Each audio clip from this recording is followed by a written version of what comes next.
कर्नाटक विधानसभा चुनाव में बीजेपी और कांग्रेस पूरी मजबूती से उतर गए हैं। जेडीएस भी इस बीच सियासी मेहनत खूब कर रही है, लेकिन इन सब के बीच कर्नाटक में कांग्रेस ने बीजेपी के लिए ऐसी मुश्किल खड़ी कर दी है कि बीजेपी अब उस मुश्किल की काट ढूंढने में लगी हुई है। कर्नाटक विधानसभा चुनाव की शुरुआत से पहले माना जा रहा था कि चुनाव ध्रुवीकरण वाला चुनाव साबित हो सकता है। हिंदू मुस्लिम जैसे कई मुद्दे और मामले इस चुनाव में उठने की सारी आशंकाओं पर कांग्रेस की लिंगायतों को साधने वाली रणनीति ने रोक लगा दी है। टिकट बंटने के बाद बीजेपी के कई नेताओं का पार्टी से दूर चले जाना और लिंगायतों की ओर कांग्रेस का खास ध्यान देना बीजेपी को उसकी रणनीति बदलने पर मजबूर कर गया। अब आपको बताते हैं बीजेपी की रणनीति क्या थी और उस रणनीति में कौन से ऐसे मुद्दे थे जो कि चुनाव से पहले ही कर्नाटक में गर्म हो चुके थे, यानी कि सियासी तौर पर जिन पर बातचीत शुरू हो चुकी थी और जिन्हें इस कर्नाटक के चुनाव में और भी ज्यादा भुनाने की कोशिश थी। ऐसे मुद्दों में हिजाब विवाद, हलाल विवाद, लव जिहाद, मुस्लिम आरक्षण और टीपू सुल्तान के विवाद जैसे मुद्दे शामिल थे। एक एक करके अगर इन सभी मुद्दों की बात करें तो सबसे पहले सबसे गर्म, सबसे ताजा और सबसे बड़े मुद्दे की बात आती है और वो है मुस्लिम आरक्षण का मुद्दा। बीजेपी मुस्लिम आरक्षण के मुद्दे को चुनाव में ले जाने की कोशिश कर रही थी। लगातार यह कहा जा रहा था और यह मैसेज भी दिया जा रहा था कर्नाटक के जमीनी स्तर पर, गांवों में, शहरों में, छोटे छोटे कस्बों में कि बीजेपी ने मुस्लिमों के हिस्से का आरक्षण खत्म कर दिया और लिंगायत और वोकालिगा समुदाय को यह आधा आधा करके दे दिया, ताकि बीजेपी कहीं ना कहीं मैसेज दे सके कि वो लिंगायत और वोकालिगा दोनों के साथ हैं। लेकिन सुप्रीम कोर्ट में आरक्षण के मामले में हुई सुनवाई में राज्य सरकार ने, यानी कर्नाटक की बासवराज बोम्मई सरकार ने खुद कह दिया कि वो 9 मई तक इस फैसले को राज्य में लागू नहीं करेंगे और उसके बाद भी ये फैसला लागू होगा नहीं होगा, सुप्रीम कोर्ट में जो सुनवाई होती है, जो नतीजा आता है, उस पर निर्भर करता है।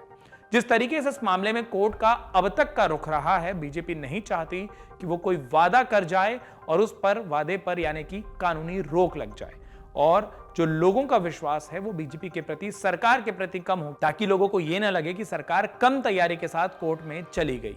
अब बात कर लेते हैं दूसरे विवाद की। दूसरा जो मुद्दा था या यूं कह ले विवाद था, वो था हिजाब विवाद। अगर आपको ध्यान हो तो देश में हिजाब विवाद की शुरुआत कर्नाटक से ही हुई थी।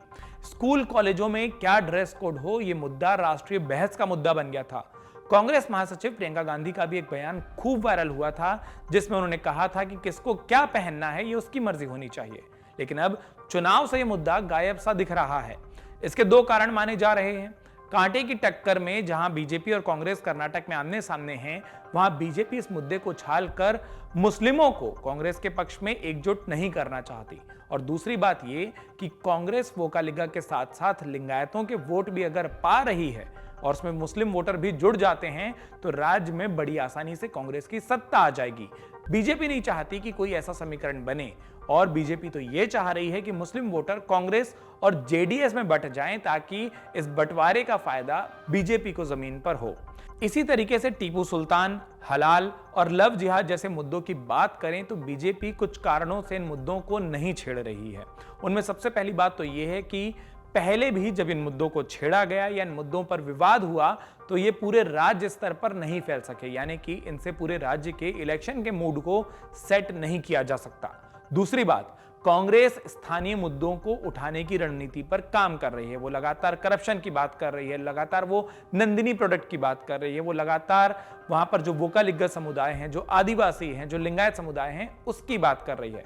और बीजेपी इन सारे मुद्दों की काट ध्रुवीकरण को नहीं मान रही, बल्कि बीजेपी का मानना है कि अगर वो स्थानीय मुद्दों पर कांग्रेस को पलटकर जवाब नहीं देगी तो लोगों को यह ना लगने लगे कि भ्रष्टाचार से लेकर स्थानीय मामलों में कांग्रेस के जो जितने भी आरोप हैं वो सही है। और बीजेपी इन सारे आरोपों से, इन सारे मुद्दों से ध्यान भटकाने के लिए ध्रुवीकरण की बात कर रही है। अब देखिए, कारण चाहे जो कुछ भी हो, एक बात साफ है कि कर्नाटक के रण में स्थानीय मुद्दे, जाति समूहों की ताकत और भ्रष्टाचार या सरकार का मुद्दा ही निर्णायक होता दिखाई दे रहा है। कांग्रेस की मजबूत रणनीति इन पक्षों को ध्यान में रखकर बनी है और बीजेपी भी लिंगायतों पर अपना ध्यान बनाए हुए है। इसके अलावा पीएम मोदी को मैदान में उतारकर पार्टी गवर्नेंस के मुद्दे को लोगों के बीच ले जाना चाहती है, ताकि किसी नेगेटिव मुद्दे के फायदे के बजाय पॉजिटिव मुद्दों से वो अपनी ताकत को और ज्यादा बढ़ा सके। अब कर्नाटक की जनता किन मुद्दों पर वोट डालती है, किन मुद्दों को अपने लिए चुनावी मुद्दा या सियासी मुद्दा मानती है, इसका जवाब तो वो ईवीएम में अपने मतदान के जरिए ही देगी। मन से उजाला कर चले,